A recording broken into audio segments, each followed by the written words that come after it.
my series, Shit That Happened When I Was a 911 Dispatcher. Let me tell you the story about one of the babies that I delivered over the phone, of course, while I get ready for work. Because yes, I have a full-time job. I worked overnights almost the whole time I was a dispatcher, and mostly by preference because it's just a different vibe on night shift. So my shift was 7 at night to 7 in the morning. When 7 in the morning comes, let me tell you how quick we all try to be scaddle-daddle out of there. Well, the way it works is everyone walks in, plugs in their headset, starts to get settled for the day, and the moment that one person says, I'm up, everybody else is out. It was like 7:01-ish a.m., and I had already unplugged my headset from my connector, and I was walking off, and 911 was ringing, and it rang, and I took another step, and it rang, and I took another step, and then I was like, God, nobody's gonna answer the phone. And I go back and I plug my headset in real quick because that's how you answer calls. And I answered the call thinking this is going to be the last one. It's going to be fast. My workstation was elevated. I wasn't even sitting down. I was just mad that no one else grabbed the call when other people were already logged on. And I had to go back and replug myself in and get the 911 call. And I thought I would be quick and I would be out of there, but boy, was I wrong. It would have been probably 2007. And the city that I worked in, the highway, which was a main highway, was only 2 lanes each way. And the city didn't really plan out the infrastructure well for the growth that the city was experiencing. So all the businesses were built like right up to the access road on the highway, and there was nowhere for them to go. So rush hour in the morning was awful. And it was a suburb to a major city. So a lot of people commuted into the city for work, and this was a weekday rush hour morning traffic. Time out. Did any of y'all watch the show Good Girls? I'm about to wash my face and look at my towel. Elizabeth.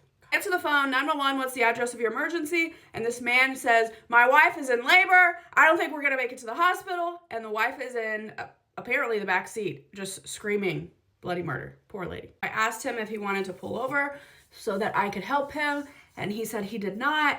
He wanted to try to make it to the highway, and then about 7 seconds later, he was like, okay, I'm not gonna make it to the highway. It's dead stop traffic. I'm pulling into the gas station at the corner of blah, blah, blah, and blah, blah, blah, which was the frontage road right next to the highway. As he's pulling in, he and his wife are like bantering back and forth. She's like, babe, I think the baby's coming. And he's like, why is it coming so fast? None of the other ones came this fast. And she's like, I don't know. It's not my choice. So backstory, I don't like medical calls. They're not my favorite at all because medical calls, you have to stick to a script exactly. You have these medical cards and the cards tell you what question to ask, and based on how the person answers the question, then you go to that number card. And you have to stick exactly to the script, obviously, because we're not medical professionals. So when you have the QA process for, your annual review and things like that, the medical cards are where you can get dinged the most if you don't stick exactly to the script. Whereas if you're taking an in progress like fire or police call, then you can use your training and your instincts and you have autonomy. With all that being said, you're not supposed to veer off of the cards, but also sometimes the situations you find yourself in isn't on the card. We've been on the phone for a little while and he's just now pulling into a parking lot, which means I have a stopping point that I can put in for a call for service and it can start getting dispatched out. The man tells me voluntarily, this is our 5th baby. I didn't think this was gonna happen this fast, but I guess what they say is true.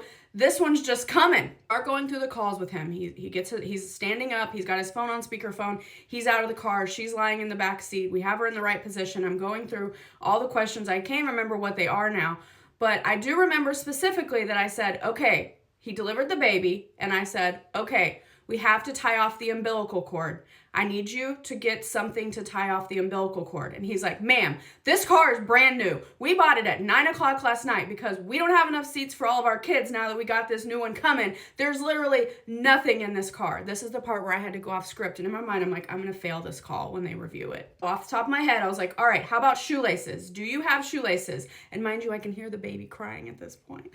He's like, no, my wife's barefoot and I got on sandals. And I'm like, okay. Do you have a drawstring on your pants? And he's like, I'm in my underwear. And his wife's like, don't tell people you're in your underwear. I say, okay, you don't have anything on the floorboard. He's like, ma'am, this car is brand new. I said, okay, how about a cell phone charger? Do you have a cell phone charger? And he's like, no.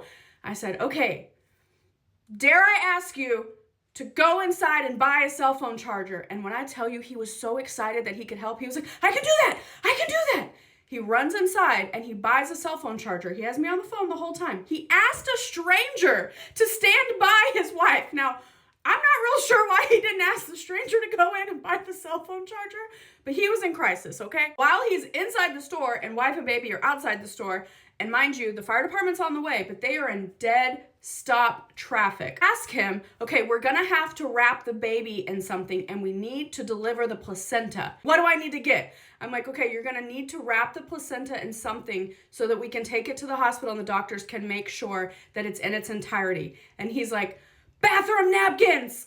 Do y'all remember that game show where people would go run through a grocery store and they had to grab the ingredients? I swear that's what I pictured this man was doing in this gas station. And I know that it sounds like this took forever. I'm telling you, this took like 30 seconds. This man bought a cell phone charger, and it was the old school kind with like the coiled cord, and he got a stack of brown paper towels from the bathroom of the gas station. And then the fire department showed up. Now, I don't know if you guys remember that show, Rescue 911, where like people that survived, they come back and they meet the dispatcher and they bring them flowers. That shit doesn't happen in real life. You don't usually get to see the end result of any of the calls that you took, but I did on this one. The gas station that they were at was directly on my way home, and I always took the back roads because the traffic was so bad on the highway. And I drove into the parking lot and they were still there. They were just about to pull out of the parking lot, but they did let me see the mom and the dad and the baby. And when I tell you that mom was lying on top of a stretcher with a brand new curly cell phone charger tied around her umbilical cord and a stack of brown paper towels with the placenta on her stomach, I guess to regulate the temperature, and a newborn baby.